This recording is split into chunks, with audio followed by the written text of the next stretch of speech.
They were all targeted with smart bombs, and they were all taken out one at a time in a methodical campaign. That's how a war is fought. Then the military went in on the ground. So in other words, they know where they are. They know where their depots are. They know where their recruitment centers are. They know where their command and control centers are, but they're not bombing them. Why? Because they don't want them to disappear. Because they are our Hessians. ISIS is our Hessian army. And it was set up by clandestine American political forces in order to take down Assad. That's my analysis of it. One man's opinion. Forgive me for thinking out loud. One man's opinion. There's no other explanation why Obama has conducted a useless war for 2 years, a fake war. Let me tell you something. Our military could destroy ISIS within 2 weeks. And I don't mean by ground troops. They can take them out through air power, sea power. Submarine-launched ballistic missiles could destroy them in less than 2 weeks. They could eliminate them from the planet. And it won't happen because they're a factotum of the Obama machine. It's a factotum that I believe was existing only to take down Assad. And then along came Putin, who said, no, you will not do it. Now, I'm going to rest my case right now because I made my case over and over again, which is that fundamentally either Obama is crazy, incompetent, or worse yet, a traitor. I know you say, how could you say a president's a traitor? That's unheard of. Why? Tell me why it's not possible that he's a traitor. He's certainly a traitor to the ideals of Judeo-Christian civilization. So let's start with that position. Is Obama a traitor to Judeo-Christian values or not? Yes. Although he espouses them, he certainly doesn't exemplify them. Why doesn't he accept Christian refugees from the Middle East? Why only Muslim refugees? Why does he want to usher in hundreds of thousands of military-age Syrian men? Why? In the face of what just happened in Europe, when we know at least one of them was rescued from a refugee boat. And look what he did. Look what he did to those poor kids at that rave, that stupid dance of death. They didn't deserve to die. They were just drugged up kids who wanted to have a party. Just like parties go on every night in America. Drunken girls walking the streets at 4 a.m. Stupid, incompetent, cowardly boys marching around looking like models who are made of nothing. They're the paper men. The paper men of America marching around looking good, pumping themselves up at the gym, but inside as empty as a piece of cotton candy. So again, let's go back when I come back to my little view, like my visit to Brobdingnag. Walking around a white American mall on a sunny Saturday after the bombing. What did Brobdingnag look to me? I'll be right back. Join the Savage Nation. Call now, 855-400-SAVAGE, 855-400-7282. Savage. My Savage Nation is sponsored by SwissAmerica.com, the only company I trust to protect my wealth with gold and silver. Call 800-BUYCO. Because the music that the children who were killed were dancing to was not Ravel's Bolero. They were dancing to the band American Death Eagle, a death-worshipping band. And they were playing a song called Save a Prayer for Me, originally by Duran Duran. And I understand that where the song talks about looking into the well and world on fire, there are references to the Mahdi, or the return of the 13th Imam. Now, what was the importance of Paris on Friday the 13th? Does anyone know? I know. It happened on Friday the 13th, which symbolizes something. People say, oh, Friday the 13th is bad luck, but do you know why? It's the date and location that Jacques de Molay was burnt at the stake by Pope Clement V and King Philip IV. Exactly 707 years and 7 months before. And the 130 plus or minus who were murdered in that concert hall by these vermin matches approximately the number of 128 of convicted Templar knights who were also killed with Jacques de Molay in 1307. Did you know that the combination of 3 satanic symbols that were utilized to make the solidarity with Paris symbol, peace, triqueter, and anarchy, were symbols that we used to make the peace, solidarity with Paris symbol? Well, either way, there's a lot more going on in front of behind the scenes, number one. And number two, instead of the youth of Paris rioting in the streets and demanding that no more Muslims be let in, investigate the mosques, no more immigrants. You know what the idiots did? They lit candles and brought out teddy bears. Now, if you were ISIS looking at this, you'd be laughing, saying it proves what we're saying is true. It proves that they're weak, they're too weak to survive, they're too weak to even protect themselves, so we'll do it again. Because the intelligence services have been deballed by the imbecile of Europe. You know that one of the bombers was on a watch list and they didn't arrest him in advance? Which leads me back to America. We understand that there are 1,000 Muslims under surveillance right now by our FBI. And yet they're not being arrested. Why? Oh, well, they're protected by the U.S. Constitution.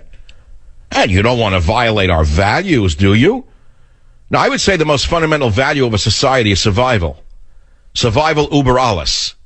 It's called living or dying. So I would say that one of the great values of my society should be to protect me. And one of my values is I want to live, and I want my family to live. So I would say take your Constitution and apply it to civilized people, not to 7th century vermin! In other words, we're going to be hit again and again and again because of progressive insanity. Progressive insanity. Who are they afraid of, the FBI? Why, they're afraid of the lawyers from the ACLU. They're afraid of all of the little girls in the ACLU. All of the boys with curly hair and big eyeglasses in the Southern Poverty Law Center. That's who they're afraid of. They don't answer to the American people. They answer to the most psychotic elements in American society. Suicidal elements at that. French music when I return, your calls when I return, all the news when I return, right here on the Savage Nation.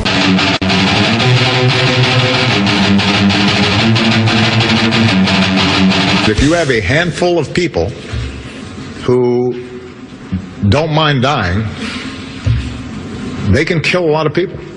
That's one of the challenges of terrorism.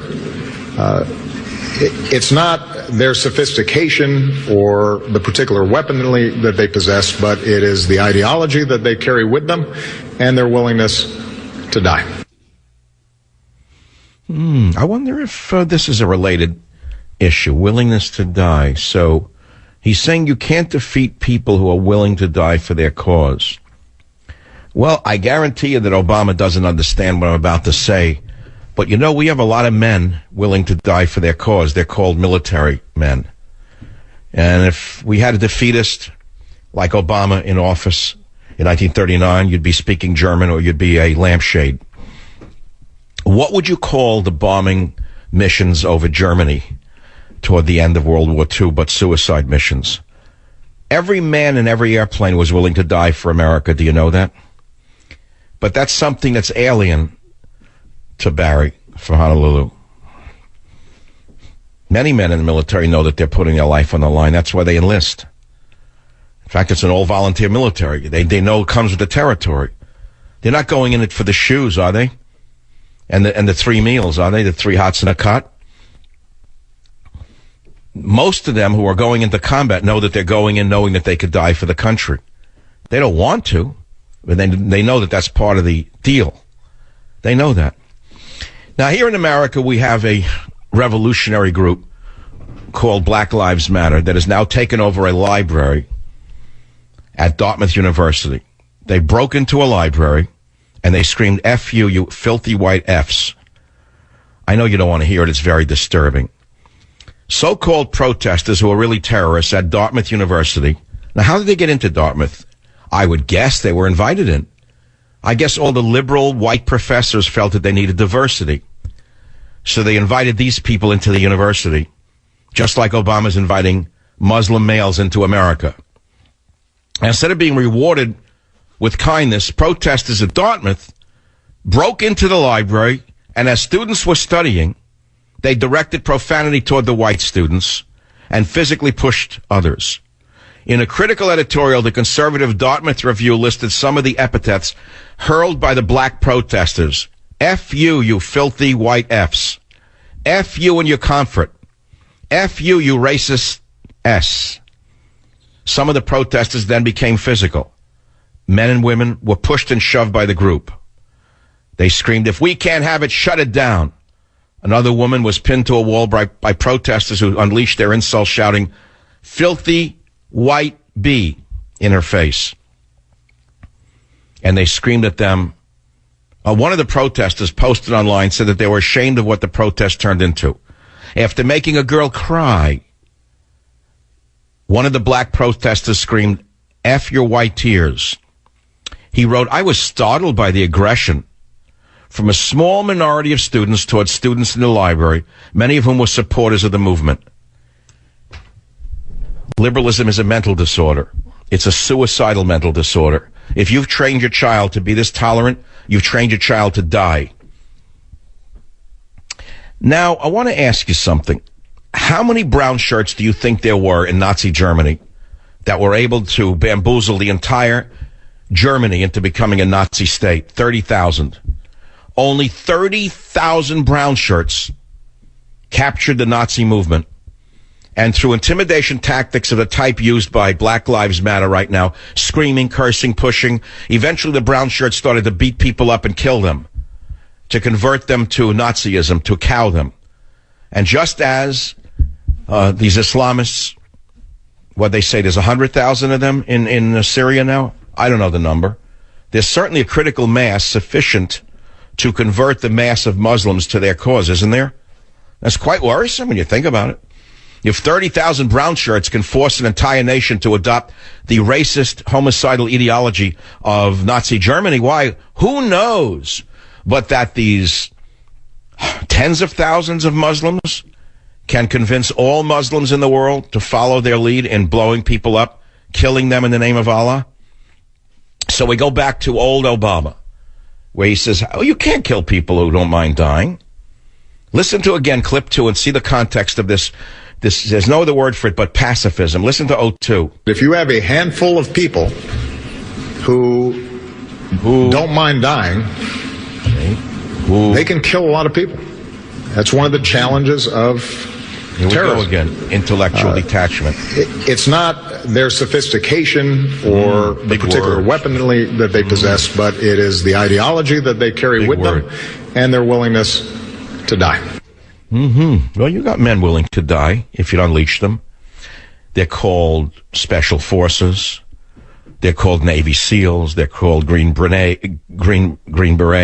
They're called the Rangers. All the frontline troops that you hate, that you fear, know who you really are, that you won't unleash on them. They're willing to die. I got a report this morning from a very important man that the French Foreign Legionnaires, the French Special Forces, are ready to go into the Muslim neighborhoods and do what needs to be done to save France. And they're being constrained by the idiot, the imbecile of France. The imbecile of France will not let the tough, hard French troops do what they know needs to be done to protect their women and children. And we have the same thing here, the imbecile running the White House. The man is either an imbecile or a fellow traveler. There's no other explanation for it. I could see liberalism in a time of peace. I could see all of the claptrap coming out of his mouth in a time of peace with a booming economy. But in face of the bombings and the killings in cold blood on Friday, to keep repeating the same garbage is a mark of insanity and imbecility. Government zero. No borders, no language, no culture. Why do you think the book is jumping off the shelves? Why do you think even the most cynical liberal is going in bookstores right now trying to read something about what's going on that makes sense? Why do you think that they've been grabbing Government Zero? Why? Because it answers their questions. And by the way, let's turn to the solutions and see what it has to say about this situation. Oh, look at that, Savage. You said this on page 313 before Trump said it. Close the borders completely for 7 years. Thanks, Donald. Look at this one, number 3, Donald. Deport all illegal aliens in American prisons. Repeal the anchor babies law. Make English the official language. Require government-issued identification to vote. Number 8, restore to active duty all military officers purged by Obama. Let's see. Repair our relations with Russia, number 12. Number 13, sign a mutual defense treaty with Israel. Oh, here's one. Mr. Obama, maybe you ought to pick up a copy, an electronic copy of Government Zero. Maybe you'll find out a strategy that might work. Page 316. recognize radical Islam as the enemy.